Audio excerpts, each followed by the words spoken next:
제가 고혈압약 부작용에 관한 유튜브 영상 댓글을 읽다 보면 혈압약을 복용 후 모든 의욕이 없어지고 식은땀도 많이 나며 오래 그럴 수도 없을 만큼 기운이 빠졌다는 말씀들도 하시고, 심지어 의사는 혈압약을 처방해야 장기 환자 확보가 되니까 혈압약을 권하는 듯 느껴진다는 분도 있으신데요. 그래서 관련 자료들을 찾아보았습니다.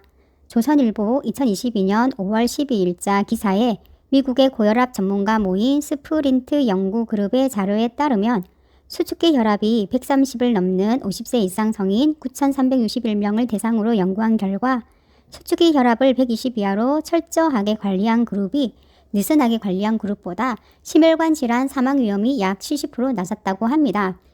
반대로 해석해보면 혈압약으로 혈압을 충분히 떨어뜨리지 않으면 심혈관 질환 사망 위험이 커진다는 말이 됩니다.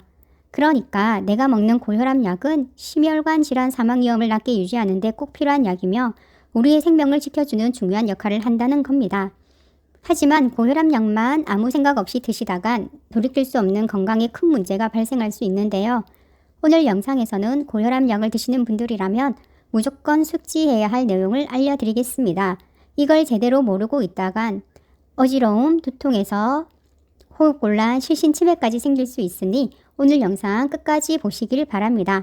오늘 제가 알려드릴 정보는요, 현재 국내에서 20만 뷰 이상 조회된 의사 선생님 등 전문가들의 실제 노하우를 바탕으로 정리한 내용입니다. 닥터조의 건강이야기, 장한준 내과TV, 황성수 힐링스쿨 영상을 참고하였습니다. 지금부터 고혈압 약을 드신다면 반드시 알아야 할 부작용 5가지 하나하나 짚어드릴게요. 첫 번째, 소화불량과 역류성 식도염이 발생할 수 있습니다. 혈압약 중 일부는 위산 분비를 억제합니다. 위산이 줄어들면 소화가 느려지고 위안에 음식물이 오래 머물러 속쓰림, 가스, 더부룩함 같은 증상이 나타나죠. 건강해지려고 먹는 약인데 소화가 안 되면 영양 흡수도 안 되고 몸 전체가 무너질 수 있습니다. 두 번째, 근육통과 관절통이 발생할 수 있습니다. 칼슘 채널 차단제 계열의 혈압약은 근육 수축을 방해합니다. 그래서 허리, 무릎, 어깨가 아프고 뻣뻣해지는 경우가 많죠. 단순한 노화나 운동 부족이 아니라 약이 원인일 수도 있다는 사실 꼭 알고 계셔야 합니다. 세 번째, 심장 기능 저하가 생길 수도 있습니다. 혈압약이 심장의 박동력을 낮추면서 심장이 점점 약해질 수 있습니다. 이게 반복되면 심부전으로 이어질 수 있고 심하면 심장마비까지 올 수 있어요. 아이러니하게도 심장을 보호하려 먹는 약이 심장을 망가뜨릴 수도 있다는 것입니다. 네 번째, 저혈압입니다. 혈압이 너무 낮아지면 기운이 없고 집중력이 떨어지고 우울감이 생길 수 있습니다. 특히 나이 많은 분들은 혈압이 110 이하만 돼도 일상생활이 힘들어지죠. 문제는 병원에서는 혈압이 괜찮아 보여도 의사도 환자도 이 부작용을 모를 수 있다는 겁니다. 고혈압은 병이 아니다라는 책의 본문 내용 중 약으로 혈압을 내렸더니 치매에 걸리더라라는 내용이 있습니다. 이 책에 의하면 약을 이용해 무리하게 혈압을 내리면 뇌의 혈류가 나빠져 실제로 혈압약을 먹기 시작한 후에 머리가 멍하거나 건망증이 심해졌다는 이야기를 듣게 되는 경우도 많다고 합니다. 고령자의 경우 현기증을 일으켜 넘어지게 되면 뼈가 쉽게 부러지는데 이때 침대에 누워있는 동안 치매 증세가 나타나는 경우도 종종 있다고 이 책에서는 말하고 있습니다. 그리고 87페이지에는 혈압은 나이와 함께 상승한다라고 되어 있는데 1960년대까지 혈압의 기준치는 연령 플러스 90이었다고 합니다. 나이 60세인 경우 150이고 70세는 160인 것이죠. 만약 30세인 경우는 120이 혈압 기준치가 됩니다.